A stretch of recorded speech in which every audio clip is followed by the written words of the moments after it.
Halo kakak, Assalamualaikum warahmatullahi wabarakatuh. Waalaikumsalam warahmatullahi wabarakatuh, Dek.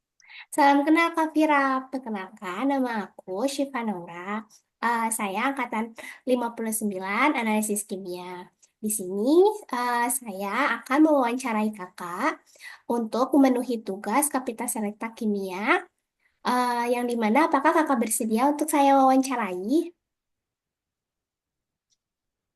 Waalaikumsalam, Syifa. Salam kenal. Eh, Kakak bersedia untuk diwawancarai. Baik. Terima kasih kakak. Langsung saja ke pertanyaannya. Pertanyaannya adalah, eh, boleh tolong perkenalkan diri kakak dan sekarang kesibukan kakak lagi apa nih kak kalau boleh tahu? Oke, nama aku Vira Sukmagustin, angkatan 55, ya. Jadi kesibukan aku habis lulus itu alhamdulillah diberi kepercayaan untuk bisa bekerja di Pusat Penelitian Kelapa Sawit di Bogor. Nah, jadi PPKS ini merupakan BUMN, ya, eh, di bawah PT PN 3 gitu deh.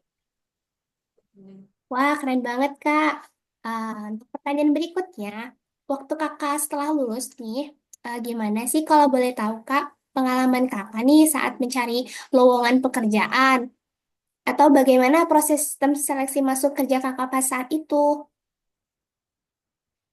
Oke, jadi kalau setelah lulus itu sebelum wisuda ya, aku masukin lowongan aku ke beberapa website mungkin di LinkedIn juga atau beberapa website online gitu.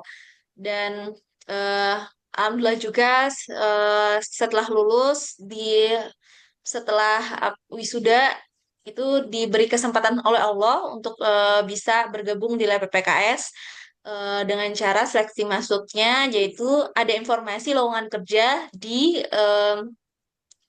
loker apa di grup analisis kimia ya di grup angkatan. Jadi aku coba proses, alhamdulillah hari besoknya aku bisa langsung diterima kerja. Jadi waktu itu ada beberapa kandidat, keesokan apa setelah selesai aku mungkin sorean, besoknya ditawarkan untuk langsung kerja gitu deh. Wah, keren banget kak. Bagaimana nih Kak kalau boleh tahu cara Kakak nih mengatur work life dengan time management Kakak yang pastinya banyak nih kegiatan Kakak. Oke, cara mengaturnya pasti keluarga yang paling utama ya deh ya. Lalu kedua, misalnya ada kerjaan kantor yang nggak bisa belum selesai di kantor, pasti aku akan cicil ketika waktu senggang. Mungkin setelah karena keseharian aku di rumah, mungkin setelah berberes rumah gitu aku kerjakan. Mungkin di waktu-waktu senggang seperti jam 4 subuh atau kadang jam 4 malam, jam 10 malam gitu ya. Jadi, yang pertama adalah kita harus menempatkan urgensinya mana. Kalau misalnya ada pekerjaan, selagi masih bisa dikerjakan apa di rumah, mungkin aku kerjakan gitu semampunya. Kalau nggak akan dilanjutkan lagi gitu. Atau misalnya tidak cukup waktu di kantor, mungkin bisa dikerjakan di lain waktu, jam-jam tertentu pas di rumah. Nah, tetap yang pertama adalah urgensinya yang paling eh, pentingnya mana gitu. Jadi yang pertama tingkatannya misalnya mendesak banget, berarti aku harus siapkan file dari jauh hari untuk biar tidak kelabakan gitu. Mungkin setiap closingan akhir bulan mungkin aku harus cicil di pertengahan bulan agar bisa selesai.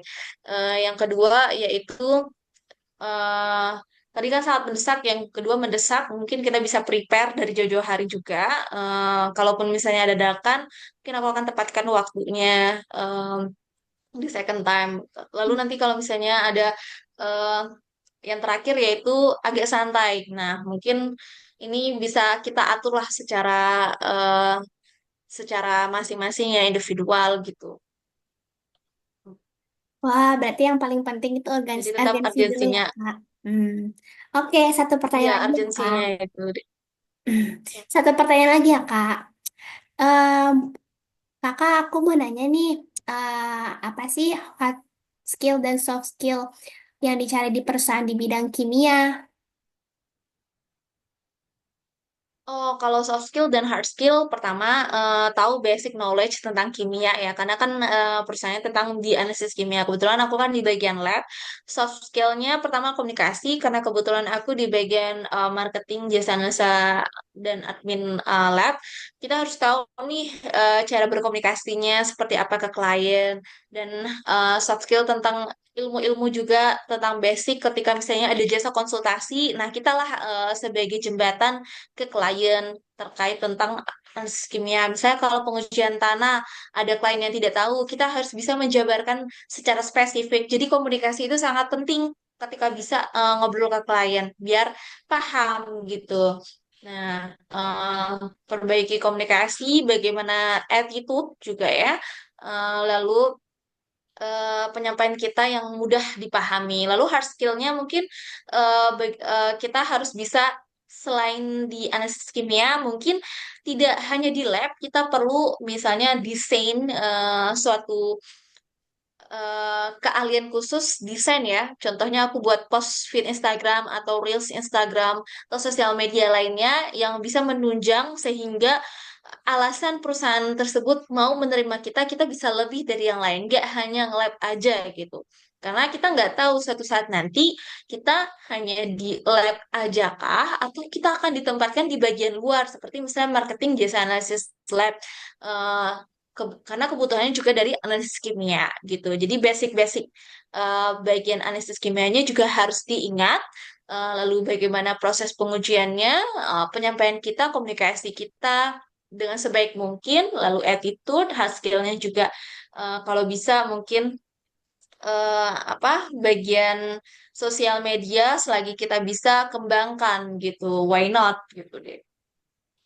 Wow, keren banget ya Kak. Terima kasih ya Kak atas insightful-nya. Sangat-sangat berguna bagi saya ke depannya.